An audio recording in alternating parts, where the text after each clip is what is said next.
மனுஷன் வந்து ஏப்லேருந்து மனுஷனாக எவால்வ் ஆனான். இப்போது மனுஷனுக்கு அடுத்து என்ன அப்படின்னு தான் பல பேர் யோசிச்சுக்கிட்டு இருக்காங்க. என்ன கேட்ட? ஒருவேளை ஹியூமன்ஸ்க்கு அடுத்து சூப்பர் ஹியூமன்ஸாக இருந்தால், லைக் ஒரு சூப்பர் ஹீரோவாக இருந்தால் எப்படி இருக்கும்?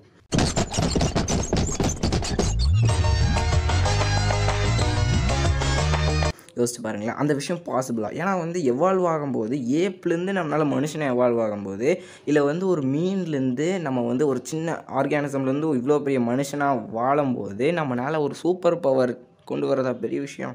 அது வர முடியுமா அப்படிங்கிறது தான் நான் வரும்னு சொல்ல, வராதுன்னு சொல்ல, வர முடியுமா அப்படிங்கிறத பற்றி இந்த வீடியோவில் பேச போகிறோம். அதுக்கு முன்னாடி நீங்கள் நம்ம சேனலை சப்ஸ்கிரைப் பண்ணலாம் பண்ணிக்கோங்க, பக்கத்தில் இருக்க பெல் ஐக்கான அமைக்கிக்கோங்க. மனுஷனுக்கு சூப்பர் பவர் கிடைக்குமா அப்படிங்கிறத பற்றி சொல்கிறதுக்கு முன்னாடி இந்த நேச்சரில் ஒரு ரூல் இருக்குது. அதாவது இயற்கையிலே வந்து ஒரு ரூல் இருக்குது. அந்த ரூல் என்னன்னு நான் உங்ககிட்ட சொல்லிடுறேன். அதாவது ஒரு மனுஷனுக்கு தேவையாக இருக்கிற விஷயம் அவனுக்கு கண்டிப்பாக கிடைக்கும். அதாவது ஒரு ஹிஸ்ட்ரி படியே நம்ம போயிடும். ஒரு கதை மாதிரி சொல்லிடுறேன். இப்போ வந்து ஏப்பு இருக்குன்னு வச்சுக்கோங்க. ஏப்புக்கு வந்து தேவையில்லாத விஷயம் மனுஷன்கிட்ட இருக்காது. அதாவது ஏப்பு வந்துட்டு மூளை வந்து பெருசாக இருக்குன்னு சொல்லுவாங்க. ஆனால் மனுஷனுக்கு வந்து குட்டியாக தான் இருக்கும். அதை விட என்னடா மூளை வந்து தேவையில்லையா? என்னடா சொல்கிற? மனுஷனே ஒரு இன்டெலிஜென்ட் ஆர்கானிசம். இந்த உலகத்திலே ஒரு இன்டெலிஜென்ட்டான விஷயம்னா அதில் மனுஷனும் ஒன்று. அப்போ குட்டியாக இருக்கும்போது என்னடா பேசுகிற நீ அப்படின்னு சொல்லலாம். ஆனால் ஏப்பு வந்துட்டு சாப்பிட்ற சாப்பாடு இருக்கு இல்லைங்களா, அதோட பாதி எனர்ஜி வந்து பிரெயினே எடுத்துருன்னு சொல்கிறாங்க. அதாவது இந்த ஏப்போட பிரெயின். அப்படிங்கும்போது நமக்கு வந்து அந்தளவுக்கு வந்து நம்ம யூஸ் பண்ண போகிறதில்ல அப்படின்னு சொல்லிட்டு தான் அதில் இருக்க எனர்ஜியை கம்மி பண்ணணும் அப்படிங்கிறதுக்காக நேச்சரே மனுஷனுக்கு குட்டியாகவும் அட் த சேம் டைம் கம்மியாக எனர்ஜி எடுக்கிற மாதிரி செட் பண்ணி கொடுத்துச்சு. என்னடா ஏதோ ஒரு ஃபோனை டிசைன் பண்ணுற மாதிரி சொல்லிக்கிட்டு இருக்க அப்படின்னு தான் உங்களுக்கு தோணுது. ஆக்சுவலாக இதுதான் உண்மை. நீங்கள் ஏப்பையும் மனுஷனும் கம்பேர் பண்ணி பார்த்தீங்கன்னா உங்களுக்கே தெரியும். கிட்டத்தட்ட அது அப்படி தான் இருக்கும். அதாவது மனுஷனோட ஒரு ஸ்பெஷல் எபிலிட்டி வந்து ஏப் கிட்ட தான் டெவலப் ஆகிருக்கும். ஆனால் ஏப் கிட்ட தேவையில்லாத விஷயம் மனுஷன்கிட்ட இருக்காது. ஏன் அப்படின்னா, அதாவது ஏப்புக்கு வந்து அந்த விஷயம் தேவையில்லாது அப்படின்னா அதுக்கு ஒரு சமம் மாதிரி கரெக்டாக, அதாவது அதுக்கு ஒரு வெயிட் மாதிரி தலைக்கு மேலே ஒரு வெயிட்டே இருக்க மாதிரி அது மாதிரி தான் அதுக்கு ஒரு விஷயம். ஏன்னா அதை தூக்கிட்டு அதனால் அலைய முடியாதுல்ல. அதனால வந்து அது என்ன பிரச்சனையாச்சுன்னா, இப்போ தேவையில்லாத விஷயம் அதுக்கு தேவைப்படாத போது அது என்ன ஆகும் அப்படின்னா நேச்சரே வந்து அதை வந்து டீஜெனரேட் பண்ணிடும். ஃபார் எக்ஸாம்பிள் அதை வந்து அடுத்தடுத்த ஜெனரேஷனில் அதை கம்மி பண்ணி கடைசியாக அதை அழிச்சிடும். இப்போது ஒரு எக்ஸாம்பிளோட சொல்கிறோம். அதாவது ஒரு இமேஜினரி எக்ஸாம்பிள் தான் இது. இப்போ வந்து மனுஷனுக்கு கிட்னி தேவை இல்லை அப்படின்னா அவன் அடுத்தடுத்த ஜெனரேஷன், அதாவது அவன் குழந்தைக்கு, அவன் அதுக்கோட குழந்தைக்கு, பேர பேத்திக்கு அந்த மாதிரி போய்கிட்டே இருக்கும் இல்லையா. இப்போ போக போக என்ன ஆகுன்னா ஒரு 100 வருஷத்துக்கு அப்புறம் அவங்களோட குழந்தைக்கு கிட்னியே இருக்காது. இதுதான் விஷயம். அதாவது லெமார்கிசம் அப்படின்னு சொல்லுவாங்க. சொன்ன விஷயம்தான் அந்த லெமார்கிசம். அதாவது தேவைப்படுற விஷயம் அவனுக்கு வந்து கண்டிப்பாக கிடைக்கும். ஆனால் தேவையில்லாத விஷயம் அவனுக்கு கண்டிப்பாக கிடைக்காது. இப்போது நம்ம இந்த எவல்யூஷன் ஹிஸ்ட்ரிக்கே வந்துடும். ஏன்னா சூப்பர் பவரை பற்றி பேசுகிறதுக்கு டைம் ஆயிரும். அதனால் வந்துட்டு இந்த ஏப்லேருந்து வரும்போது ஏப்புக்கு வந்து முடி வந்து நிறையா இருக்கும். அது வந்து அதுக்கு தேவையில்லாத விஷயம். அதனால் வந்துட்டு மனுஷனுக்கு வந்து முடி அதிகமாக இருக்காது. இப்படி ஒரு விஷயமும் இருக்குது. அட் த சேம் டைம் வந்து ஏப்புக்கு வந்து பெருசாக இருக்கும் ஏப்புங்கெல்லாம். ஆனால் மனுஷனுக்கு வந்து அவ்வளோ பெரிய சைஸ் தேவையில்லை. அதுக்கு வந்து நம்ம வந்து வாழ்கிறதுக்கு ஏற்ற மாதிரி இருந்தால் போதும். அப்படிங்கும்போது அதுக்கேற்ற மாதிரி தன்னைத்தானே வந்து நேச்சரை மாற்றி விட்டுருச்சு. இப்போது நம்ம சூப்பர் பவர் கதைக்கு வருவோம்.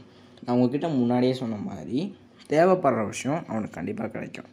அதாவது ஒருவேளை ஏப்லாம் இருக்குல்ல, அதுக்கெலாம் வந்து 4 கை இருந்திருந்தால் தான் வாழ முடியும் அப்படிங்கிற நிலமை வந்துருந்துச்சுன்னா நமக்கு என்னத்துக்க 4 கை இருந்திருக்கும். அதுவும் இல்லாமல் ஏப்புக்கு வந்துட்டு 4 கண் இருந்தால் தான் அதனால் வாழ முடியும் அப்படின்னா நம்ம கண்டிப்பாக வந்து நமக்கு 4 கண் இருந்திருக்கும். ஒரு வேளை ஏப்புக்கு வந்து கை தேவையில்லை அப்படின்னு இருந்துருந்துச்சுன்னா நமக்கு வந்து கண்டிப்பாக என்னத்திக்க கை இருந்திருக்காது. அதுதான் விஷயமே. அதாவது இப்போ நமக்கு வந்து வாழ்கிறதுக்கு வந்து நம்ம வந்து இந்த உலகத்தில் வந்து வாழணும், நம்ம இனம் வந்து அழியக்கூடாது அப்படிங்கிற ஒரு நிலமை வந்துச்சு அப்படின்னா அந்த நிலமையை சால்வ் பண்ணுறதுக்கான விஷயம் சூப்பர் பவராக இருந்துச்சுன்னா நமக்கு கண்டிப்பாக சூப்பர் பவர் கிடைக்கும். அதாவது எப்படி இருக்குன்னா, ஒரு மனுஷன் வந்து மனுஷனை காப்பாற்றணுங்கிறதுக்காக அவனை தன்னைத்தானே அவனையும் மாற்றி விட்டு அவன் வந்து பண்ணுற மாதிரி தான் இருக்கும். ஆனால் இது வந்து கடவுள் சம்மந்தப்பட்ட விஷயம். நம்ம சயின்ஸை பற்றி பேசிகிட்டு இருக்கோம். அதனால் நம்ம அதுக்குள்ளே போக வேண்டாம். இப்போ நான் என்ன சொல்ல வரேன்னா, இப்போ நேச்சர் அப்படிங்கிற விஷயம் இதுதான். நேச்சரோட ரூல் நான் உங்கள்கிட்ட ஃபஸ்ட்லேயே சொன்னேன்ல, இதுதான் அந்த விஷயம். நேச்சர் நம்மளை எப்படி வேணால் மாற்றும். அதாவது இப்போ கொரோனா இருக்குன்னு வச்சுக்கோங்க. நான் சும்மா ஏன் ப்ரெடிக்ஷன் சொல்கிறேன் ஃப்யூச்சருக்கு. இப்போ கொரோனா இருக்குதுன்னு வச்சுக்கோங்க. கொரோனாவால் மனுஷங்களால் வாழ முடியல அப்படின்னா இந்த கொரோனாவை எதிர்த்து போராடுற அளவுக்கு நமக்கு நேச்சர் நமக்கே சக்தி கொடுக்கும். அதாவது நமக்கு தராது, நமக்கு வர்ற குழந்தைங்கள் அவங்க அடுத்தடுத்த ஜெனரேஷனுக்கு கண்டிப்பான நேச்சர் தரும். ஏன்னா ஒரு இனம் அழிய கண்டிப்பாக வந்து அதை விடாது. இப்போ நம்ம இனம் அழிஞ்சாலும், ஹியூமன்ஸ் அழிஞ்சாலும், நம்ம ஹியூமன்ஸ்க்கு வர அடுத்த ஜெனரேஷன் கண்டிப்பாக வந்து மிகப்பெரிய டெவலப்மெண்ட்டில் தான் போகும். இதுதான் ஒரு விஷயம். இப்போ கொரோனா நம்மளை அழிக்க ஆரம்பிச்சதுன்னா நம்ம அழியக்கூடாது அப்படின்னு சொல்லிட்டு நம்மளை வந்து மாற்ற நினைக்கிறது தான் நேச்சர். அந்த நேச்சர் தான் வந்து நமக்கு தர்ற எல்லா பவருமே அதுதான் சூப்பர் பவர். அதாவது நம்ம வாழணும் அப்படிங்கிறதான் வந்து கிட்டத்தட்ட சூப்பர் பவரே தவிர நம்ம ஆசைப்படுற விஷயம்லாம் நேச்சர் தந்துடாது. நமக்கு ஆசைப்படுற விஷயம் எல்லாமே கிடைக்கணும் அப்படின்னா வந்துட்டு அது நம்மளாக வந்து ஏற்படுத்திக்கிட்டால் தான் உண்டு. மற்றபடி வந்து நேச்சர் நமக்கு தராது. மேபி நம்ம வாழ்கிறதுக்கான தகுதி நேச்சர்னால் தர முடிஞ்சால் அது வேணால் சூப்பர் பவராக இருந்திருக்கலாம். சரி, சூப்பர் பவர் நமக்கு கிடைக்குமா, நம்மளும் வந்து ஒரு சூப்பர் மேனாக மாறுவோமா அப்படிங்கிறத பற்றிலாம் பேசிட்டோம். கடைசியில் அதோட ரிசல்ட் என்னென்னா முடியாது. ஆனால் நேச்சர்னு நினச்சா முடியும். இப்போ புரிஞ்சுதா நேச்சரோட பவர் என்னன்ட்டு. சரி, இயற்கையை காப்போம், இயற்கையை வளர்ப்போம். இந்த வீடியோ வந்து உங்களுக்கு பிடிச்சதா லைக் பண்ணிக்கோங்க, சப்ஸ்கிரைப் பண்ணிக்கோங்க, பக்கத்தில் இருக்க பெல் ஐகானை கேட்கோங்க. அது மட்டும் இல்லாமல் உங்களோட ஒப்பீனியன் என்ன, மனுஷன் வந்து ஃப்யூச்சரில் வந்து இப்படி இருப்பான் அப்படின்னு சொல்கிற மாதிரி நீங்கள் ஒரு கெஸ் வச்சுருப்பீங்கள்ல, அது என்ன அப்படிங்கிறத மறக்காமல் கமெண்ட் பண்ணிடுங்க. தேங்க்ஸ் ஃபார் வாட்சிங்.